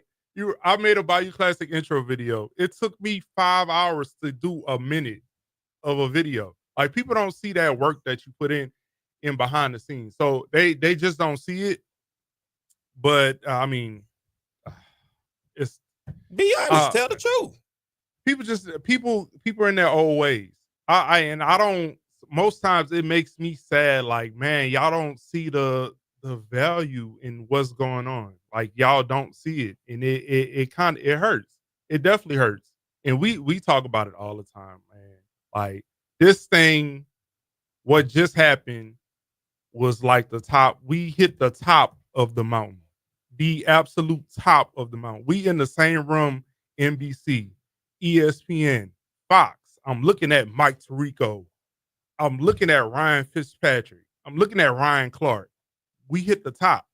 And it's just like, what would have happened if we had the full support of the university? Like, what if I didn't have to come out of my pocket and give and use my equipment for my own personal business to do X, Y, Z? What if we had the $10,000 cameras, the something $1,000 lighting, the X, Y, Z? So it's tough. And I hope this a wake up call. We always talk about it. We don't every time something big happens, we hope that the people over there actually see it. And I hope this is one of those times where they be like, okay, we finally get it. Let's do what we need to do to make this thing keep going. I don't believe they will. Because there's been too many other instances in which, and I say this because of this. You started Human Jukebox Media, in which there was a crew of guys before you. Shout out to Barry Connor. Who were out there recording. Yep. But you took it to another level. Not only did you take it to another level, you looked up and Southern had his own media team that were producing things for the band that ultimately has what? How many millions of views? We talking 30 million on YouTube right now, somewhere above that number. Yeah. Do we realize 30 million views, what that means? I don't think so. I don't think people realize that that's a huge. Do you realize the impression? 30 million views across YouTube alone. We ain't even getting into Twitter, Instagram, Facebook, where there are millions of views there as well. Do we realize what that does for the brand of Southern? And not only that, that was the forefront to where it became the foundation of where you looked around and every other band started to have a media team. Why? Because they saw the value. Yep. And it's gotten to the point to where now they're charging if you want to come see a band at their games. Right? Yep. And that's just the idea. Like, when are we going to take a step back and really realize what this is? That we got to understand that this is huge. But nonetheless, Southern's banned by itself. No doubt about it, Dr. Isaac Gregson. I think that's the beauty of this video, The Hidden Sport. Created something wonderful years ago.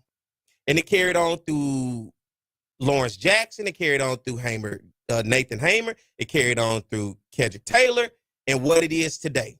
Those guys put in the work for that band to get out there and entertain the crowd week in and week out. But to get a team together and record that, edit that, produce it, then put it out there, because now it go beyond just the thousands of people that just happen to sit in the stands. We just opened it up for the millions of people across the world that want to watch Southern. Yep. And I see it all the time because they have reaction videos of people over in Australia, Great Britain. They like, we're going to watch Southern's halftime show for the first time. And guess who they watching? Human Jukebox Media. And they giving reaction with hundreds of thousands of views.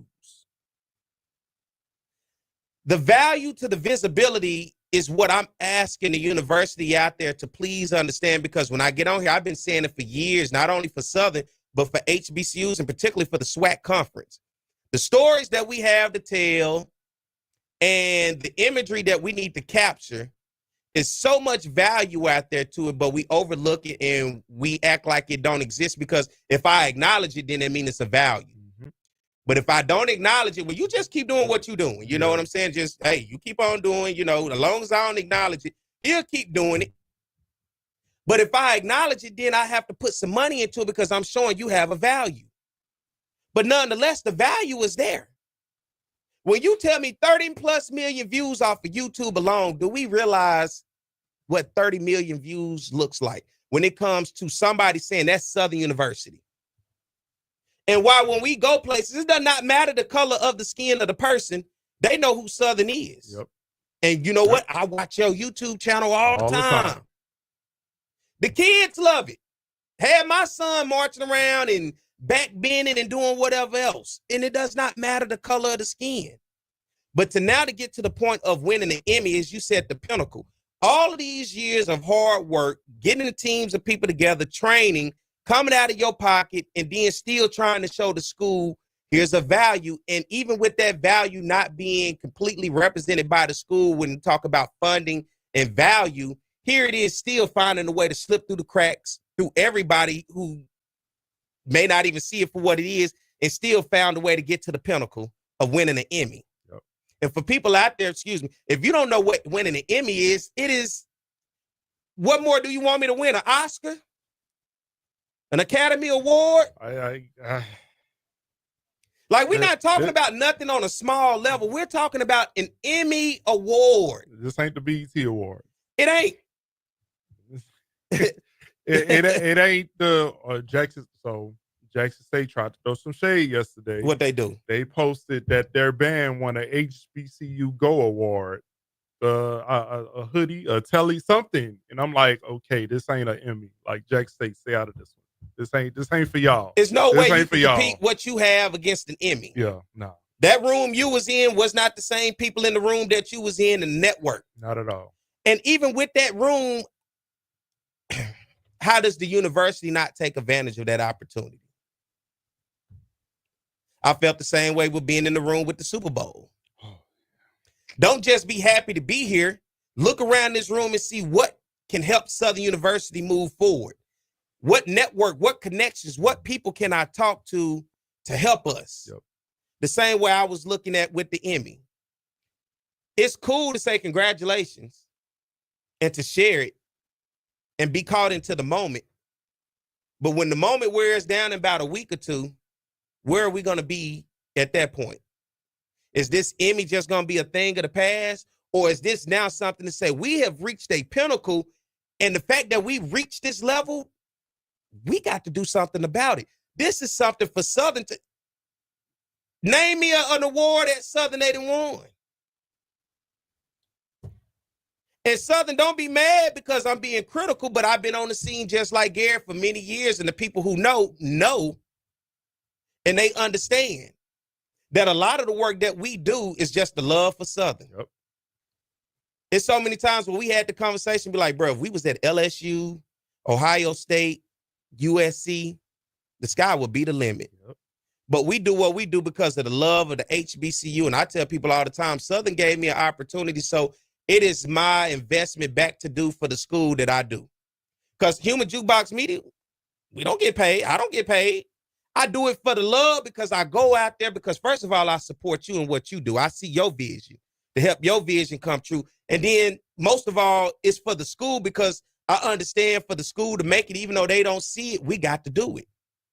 But it's crazy when you see other people see a value in you before your own people that you helping right at home in your own backyard, that you actually helping to improve their value, and people are benefiting around there off of that value. Yeah. Yeah. But they won't acknowledge it. Because if I acknowledge it, then I mean I got to do something.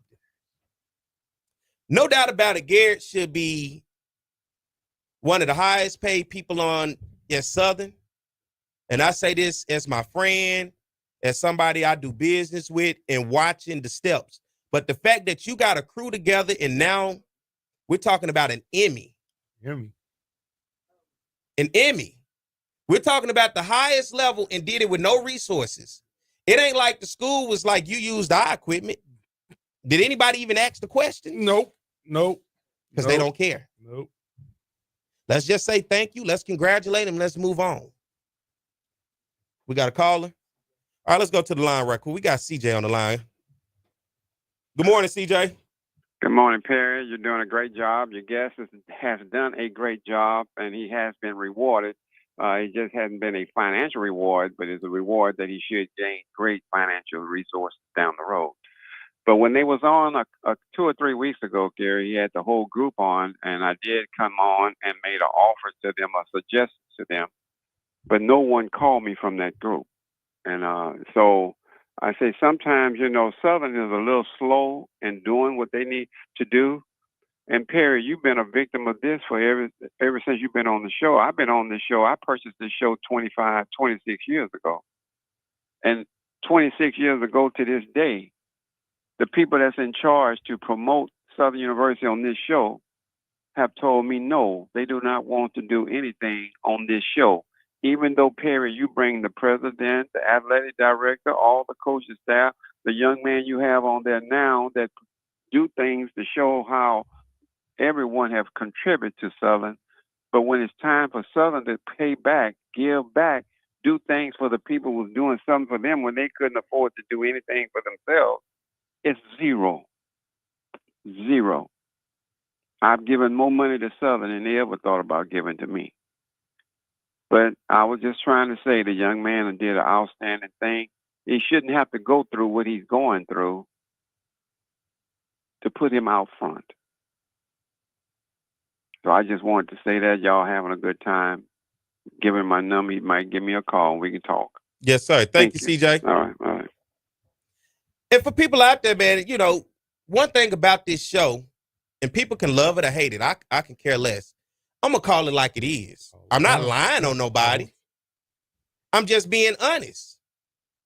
But when we don't like to have these true conversations, because you heard the students come on here and you heard the frustration from the students. Now you're hearing the guy who the head guy. And when the school needs something, who the first person they call? What you laughing for? Say it. Me. And they want it now. It's my money and I want it now type. And I want it to look this way and I want it to look that way. But people think, and I say this all the time, my loyalty lies within the institution, not the individuals. The individuals will come and go. The institution will live forever. That's my love to Southern. I have seen many individuals come and go. And the people who had their loyalties to the individuals, when that individual left, guess what happened? They left too. Yep. And they had a sour taste in their mouth to the overall institution of Southern. I've never made that connection because I don't want a sour taste in my mouth to what Southern is. Southern is always going to be something that I love. It's going to be always something that I support. And even when it don't support and love me the way that I support and love it, I continue to keep going just like you do and many others. But if we don't never speak up, we'll continue this cycle. And this cycle at the end of the day is we're watching the world evolve and change around us. You have brilliant minds who are around that'll be willing to help you evolve and see it, but you'll put people in position who don't even have a vision to nothing, to next week. but to give them all the money and the raises and say that's what we need to be investing our money into. And at the end of the day, what is it giving you in return? Where when you're making an investment out your pocket, and the school is showing you some love, let's not get it twisted, but it ain't nowhere near the value of what it's supposed to be. And you accept it because why? I love Southern University. Because you love Southern University. But that should not be the case, because to me, then it feel like you're trying to get over. Yep. And you'll ride that as long as he loved the school, so just let him keep doing it. But we don't do that to the folks who don't really love Southern. They just there to collect the check. And we'll give them everything. It'll be on the packet at the board meeting for them to have a raise and create a new position. Give them a new job. But you can't be mad because we pointed out, and I'm being constructively, because I'm constructively criticizing, because I'm telling you like it is, because I've been around long enough to see it. I ain't just woke up today and just said, okay, this is what it is. Mm-hmm. Garrett and I've been sitting on the phone for 10 plus years having these conversations, and the beauty of it is to finally see it reach this pinnacle of an Emmy. Now that it reached the pinnacle of an Emmy, considering no resources, very low support, it's time to call it and say, okay, where do we go from here?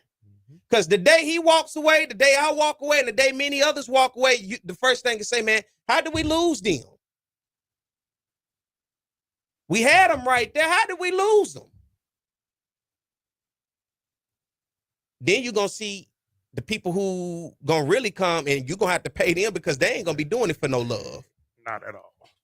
Let's get ready to take a break. See, I got to take a break because out of love, I keep going, but I got to handle business and pay bills.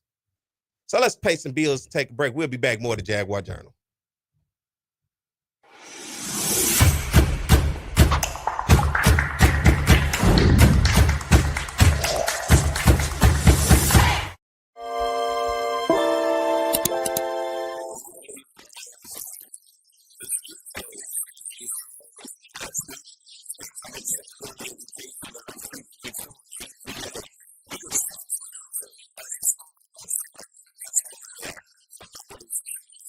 Quincy Richard is the quarterback. And Don, this is a man who's really changed his game from last season, and he's a graduate student as well. Yes, he has, Bob. Quincy Richard has matured into the unquestioned leader of this Southern University offensive attack. 10 wins this season, and he set school marks for passing yards and touchdown passes. And Bobby's had a lot of help. Only 5 sacks on the season. He earned his undergraduate degree back in August. He's taking some master's classes, and he wants to be a lawyer.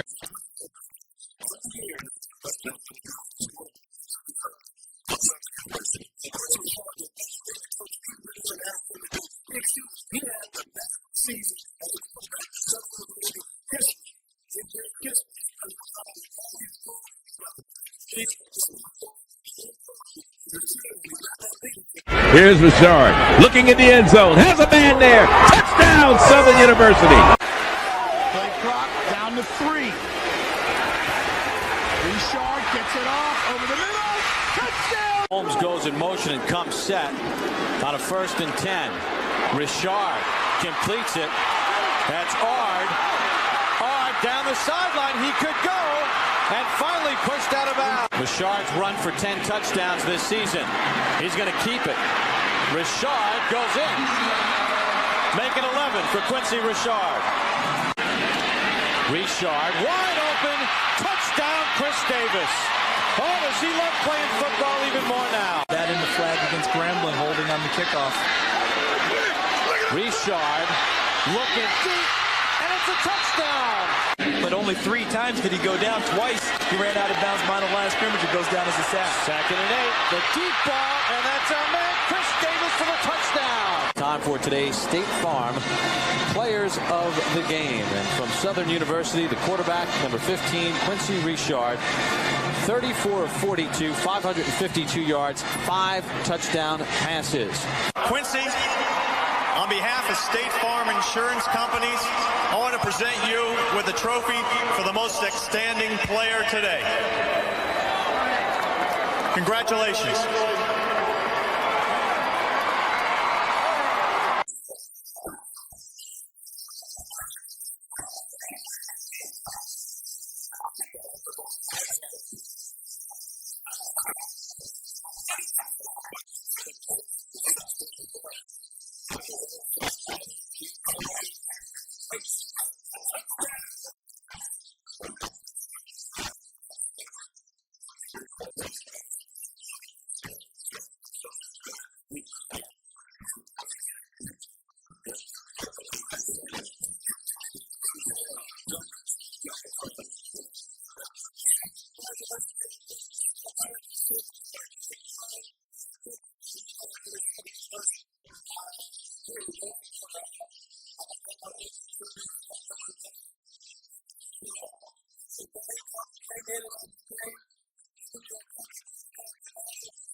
It's on the Yard Sports, and I'm Perry White. And what I need for you to do is go follow and subscribe to our YouTube, Facebook, Instagram, as well as Twitter right now. T.R. Ricks is a fifth-year senior who's getting his first chance to drive the train that Bob talked about. And right now, he's driving it quite well because the Southern Jaguars are kicking butt in the SWAC conference. As Bob mentioned, 6-0 overall in the SWAC, and T.R. Ricks has played so well. Over 2,000 yards passing. In the last 3 games running the football, he's been over 100 yards on the ground. The respect factor that he gets from his teammates is incredible. As a fifth-year senior who's never started, they elected him captain. And the numbers he has put up are represented on your screen. 27 total touchdowns on the offense, a pass percentage of nearly 60%. He could be the SWAC Player of the Year on the offensive side. Best, and they're going to get a huge dose of the best offensive player in the SWAC, and that being Thomas Ricks. Yeah, what Thomas Ricks has found a way to do is just beat defenses either with his arm, with his feet, or with his leadership capabilities, finding a way to win the games late with fourth quarter comebacks. He showed versatility and athleticism. He's a tremendous athlete that knows how to win, most importantly. Really is a leader both on and off the field. I just think it has come to a maturity level. I have a 4-year-old son, and, when he was born, I had to grow up fast and, just...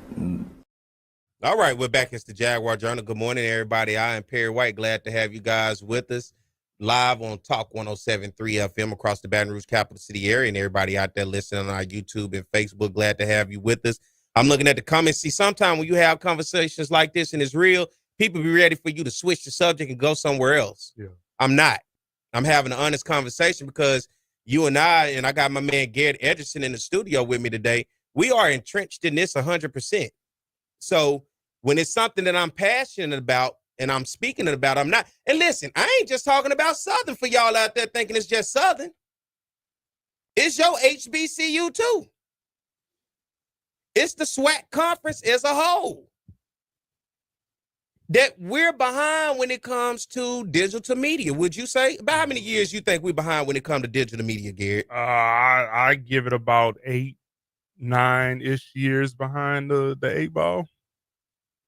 And that's the honest truth.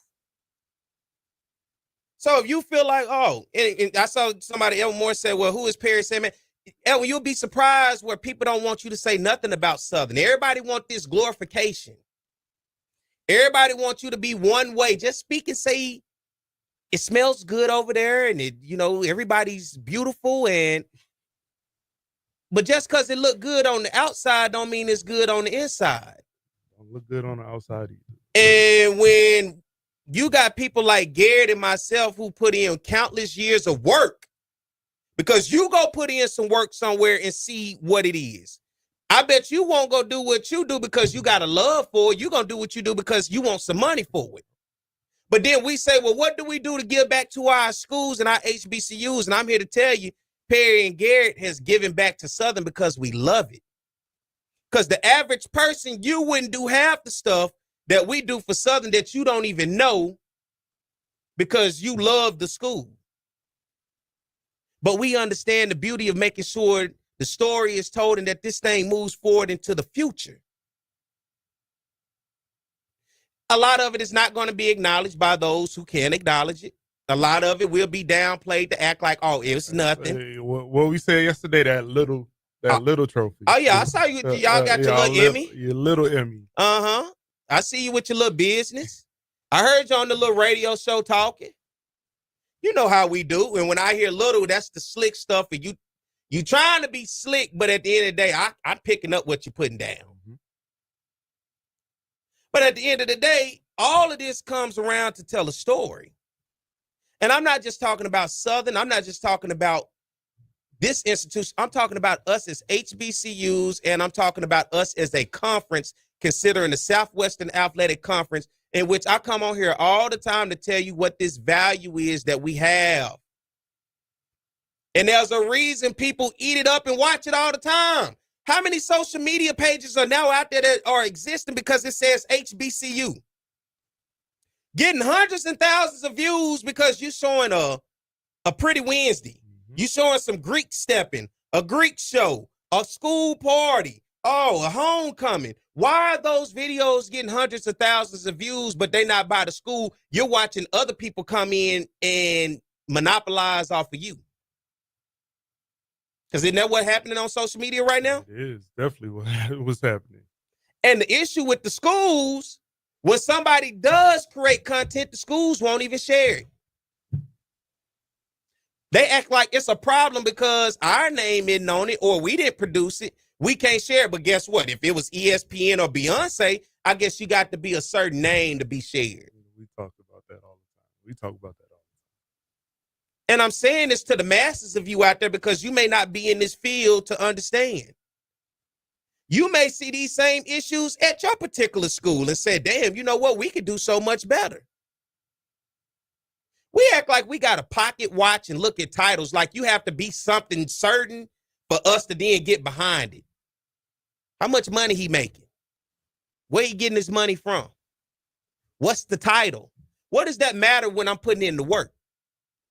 That's none of your business. Yeah, it shouldn't matter at all. But the reality of that's what's going on. Yeah. People care more about the title. And you'll give somebody a title and don't have a clue what they're doing. Give them a raise and they don't have a vision to next week. They just survive in the day. But man, we're talking about an Emmy here, people. If you don't understand it, you need to go Google it, look it up. You need to get an understanding. And I'm not going to change the subject to be talking about who got signed and what. That don't matter right now. What does that matter? I talk about that every day, all day. I'm talking about something that I'm passionate about right now, something that you're passionate about right now. And it's a value that comes to not only athletics, but to the band and to the school itself. I get access to stuff at LSU. That's when I really get my eyes open. And when I go over there and realize the value that they put onto it. And then I come back and I look at Southern and I'm like, dang. It's even like what we do here with this show. We'll have a guest. We don't just post the show by itself, in which we do segments then where you can get the segments to the guests. No shade to what Southern does, but athletic director Roman Banks has a show. They have a company that does the show. Once they post the show, you got all the people who you need to promote on your campus in terms of your coaches, administrators. Why don't you cut those pieces up and then put it out there to tell your stories? I'm using examples here. It ain't no sliding nobody, but it's the truth. It's how do you maximize what you have in terms of the potential? If we're going to do it, let's do it all the way. If we're not doing it all the way, maybe we don't understand something, so let's go somewhere and get a better understanding. Yeah. For people out there that don't even know, you have a sponsorship for Human Jukebox Media, right? We definitely have a lens sponsorship by Sigma Photo. Mm-hmm. We've been blessed to, it's been, I want to say it's 4 years at this point. Sigma sends us whatever we need lens-wise to support the program. So thank you, Sigma. Like, I love Sigma. And what would that value be to those lenses that they sending for you guys in that sponsorship? Man, that value, you can't even put a number on that value. We have like $1,000 lenses, like sets of $1,000 lenses. There is no value in that. But I'll say if we didn't have them, the videos that we produced in the past 4 years wouldn't have came out like they did. And why do you think Sigma came and said, you know what, I'm willing to do a partnership, sponsorship with you guys? It's value. The Southern University band. They saw what we did, what was produced before we reached out to them, and they shout out to Mr. Howard. They wanted to invest back into us as creatives. And it's just they saw the value. They saw the value in what we do for the band. And speaking of that, when the band went to LA, you and the team were able to go to what? Sigma's headquarters and meet with the CEO. The West Coast headquarters, Sigma's they're based in Japan, but we went to the West Coast headquarters, which you couldn't make. You was on a later flight. Yeah, I was on a later flight. You couldn't make it. But yeah, we met the CEO for the North American division for Sigma while we were in LA. These are the type of conversations I want people to realize that's happening, where they think, oh, you're just picking up a lens, and they don't even realize the type of networking that's going on. Yeah. Not only are you doing this with this huge company, because if people don't know, how big is Sigma? You have like this top 5 lens company in the world. In the world. Not the States, in the world. And they want to partner with you in Southern. With us, yes. With us.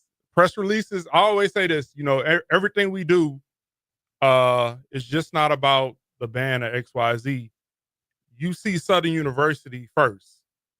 Mm-hmm. Videos are labeled the Southern University Human Jukebox. Mm-hmm. You're going to always see Southern University. Everything Sigma posts, Southern University. Southern University. So yeah, it's the school. Like, it's the school. And not only that, then you talking about having with the CEO of a top 5 company in the world, thought enough to come and say, y'all got just enough value for, I want to meet you guys. Yeah. Sit down, watch videos with us, talk, the whole 9. Then not only that, go to New York and in the room at the Emmys. The Emmys now, this is how big I'm trying to show y'all of this value that you don't even think that, because people in their mind, I see you with your little lens. I see you with your little camera. I see you with your little trophy, but it ain't little. You know why? Because they want to count your pockets and your title. Because if you ain't putting it out there to be like, oh, we getting hundreds of thousands, that ain't what the goal is at the end of the day. Definitely not. The goal is to produce, and that's what's happening. And when you go to the Emmys and in that room representing Southern, because all I kept hearing is Southern University. Yep. Southern University. Yep. Southern University. Yep. Do you realize how big that is to say Southern University in that room? Do you know how big it is to sit down with a CEO of a top 5 company in the world to say Southern University? But does Southern University realize its value in the grand scheme of why these people are paying attention to it? Let's get ready to take a break right quick. All right, stay tuned. We'll be back. More of the Jaguar Journal.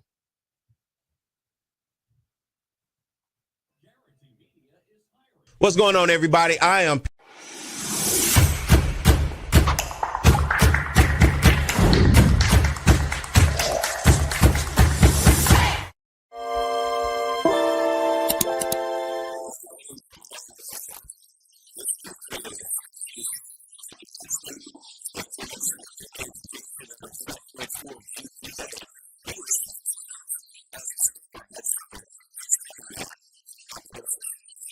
Quincy Richard is the quarterback. And Don, this is a man who's really changed his game from last season, and he's a graduate student as well. Yes, he has, Bob. Quincy Richard has matured into the unquestioned leader of this Southern University offensive attack. 10 wins this season, and he set school marks for passing yards and touchdown passes. And Bobby's had a lot of help. Only 5 sacks on the season. He earned his undergraduate degree back in August. He's taking some master's classes, and he wants to be a lawyer.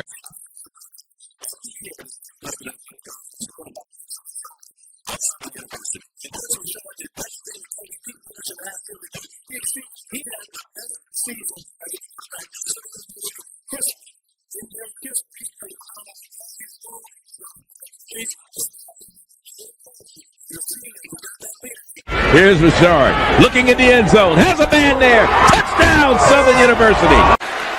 Play clock down to 3. Richard gets it off over the middle. Touchdown. Holmes goes in motion and comes set on a 1st and 10. Richard completes it. That's Ard. Ard down the sideline. He could go. And finally pushed out of bounds. Richard's run for 10 touchdowns this season. He's going to keep it. Richard goes in. Make it 11 for Quincy Richard. Richard wide open. Touchdown, Chris Davis. Oh, does he love playing football even more now? That in the flag against Grambling, holding on the kickoff. Richard looking deep, and it's a touchdown. But only 3 times did he go down. Twice he ran out of bounds behind the line of scrimmage. It goes down as a sack. 2nd and 8. The deep ball, and that's our man, Chris Davis, for the touchdown. Time for today's State Farm Players of the Game. And from Southern University, the quarterback, number 15, Quincy Richard. 34 of 42, 552 yards, 5 touchdown passes. Quincy, on behalf of State Farm Insurance Companies, I want to present you with a trophy for the most outstanding player today. Congratulations.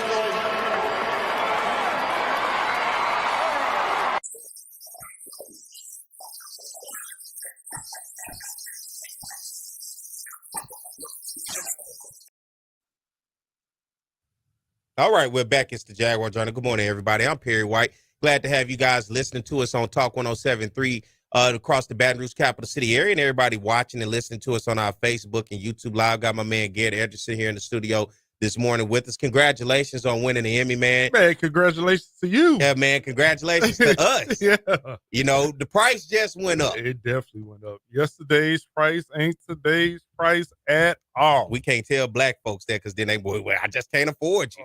Well, well, it ain't yesterday's price no more. I'm letting y'all know. It's not, man. That means something. It definitely means something, dog. You guys went up to New York and won this award and was on stage, man. What was that like to stand on that stage and look out into that room and realize I never thought I'd be standing here? I can't put into words the feeling that I had. The whole experience was just it thankful. I'm thankful, dog. Thankful. And it's for much as we think everybody knows about Southern, for that room, a lot of them, that was their first time even being open to Southern University. Yeah. A band. So definitely football. Like what? What are y'all talking about? That was the beauty of it. It even opened up the eyes and maybe some doors to people who didn't even know. Yeah, for sure. We met a few people and they were like, oh my God, I didn't even know this thing existed. I didn't know this was that big. And it opened a few doors for myself, not only myself, but for the students that were a part of the project. So man, it's just so it's humbling. It's really humbling just to know, like I said earlier, we're in this room with these different people, like the people that we see all the time on TV.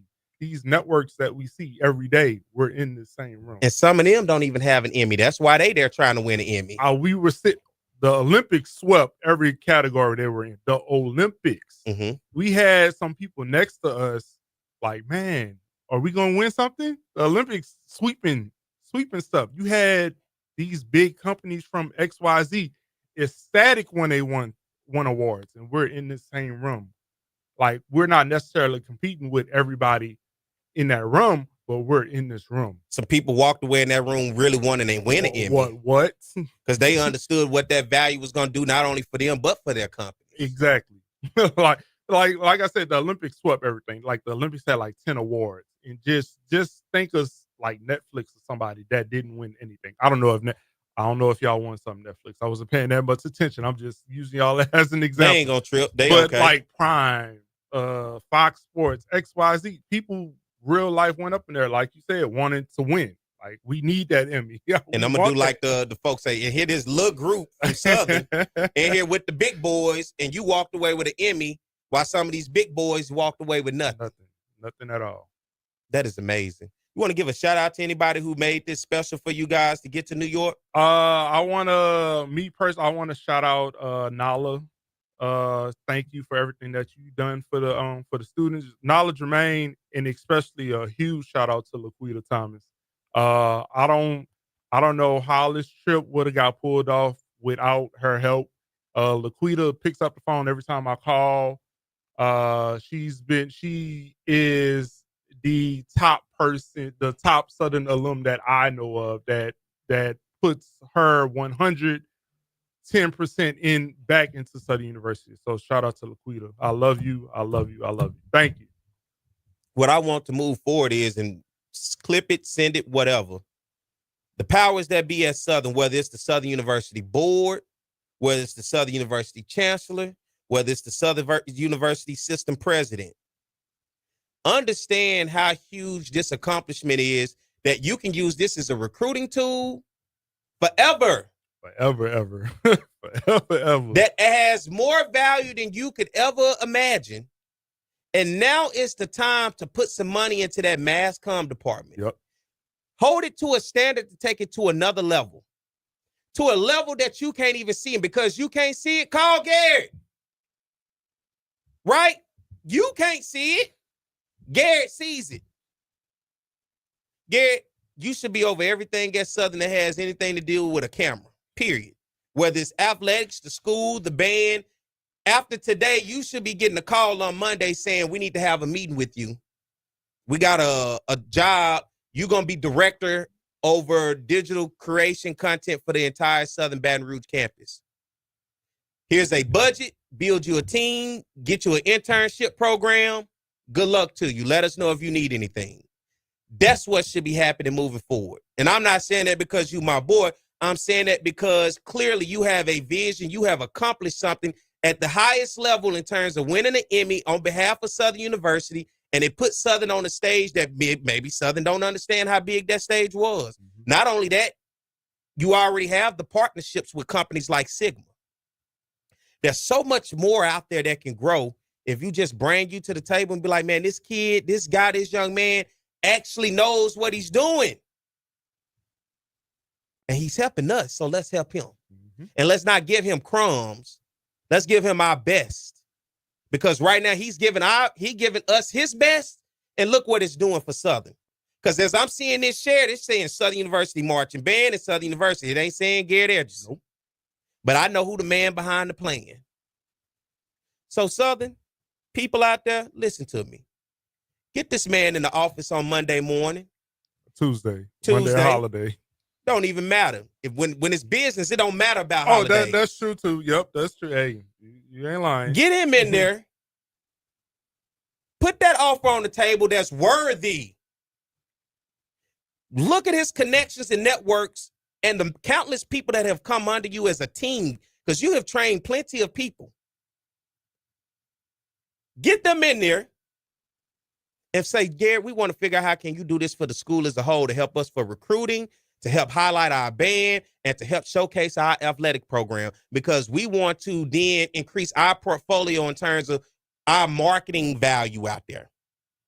You've shown that by doing that, by putting us on a stage with an Emmy. You've shown that by creating a value by companies seeing you and saying, we want to partner with you. You've shown that by having 30 million plus views on YouTube and how many other countless millions of views across Twitter, Facebook, and Instagram. I think the work speaks for itself. Garrett, here's the budget. Here's the salary. Worthy. Get to work and let us know what more we can do to grow what we have, because clearly this is something we can sell as a university. This is something we can sell as a recruiting tool. And while we're doing all that, we're increasing our market value. So when we talk about Southern, it don't come as a surprise to people, because it ain't you having to do it grassroots. It's us supporting you to do it where we work together. Appreciate you for coming on this morning, dog. Ain't no problem. Congratulations. Congratulations to you too. Hope everybody out there enjoyed today's show. If you want to listen back to it, we're on Apple Podcasts, Spotify. You can follow us on X, Instagram, as well as on our Facebook. Hit the like, follow button, and subscribe to our YouTube channel. As always, I'm Perry White. Hope you guys have enjoyed today's show. Go subscribe, support us, and shout out to everybody out there that continues to watch us and listen to us each and every week, man. Thank you, guys. I'll be back next week at the same time in the same place, because always, it's the Jaguar Journal. Have a great week, everybody.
What's going on, everybody? I am Perry White. I'm the host of the Jaguar Journal. I want to make sure that you guys tune in live each and every Saturday morning from 7 a.m. to 9 a.m. on 107.3 FM. We also have our affiliates in Alexandria, Louisiana, as well as down in New Orleans. And if you're not able to catch us on radio live, you can subscribe to our YouTube channel as well as follow us on Facebook. It's the Jaguar Journal.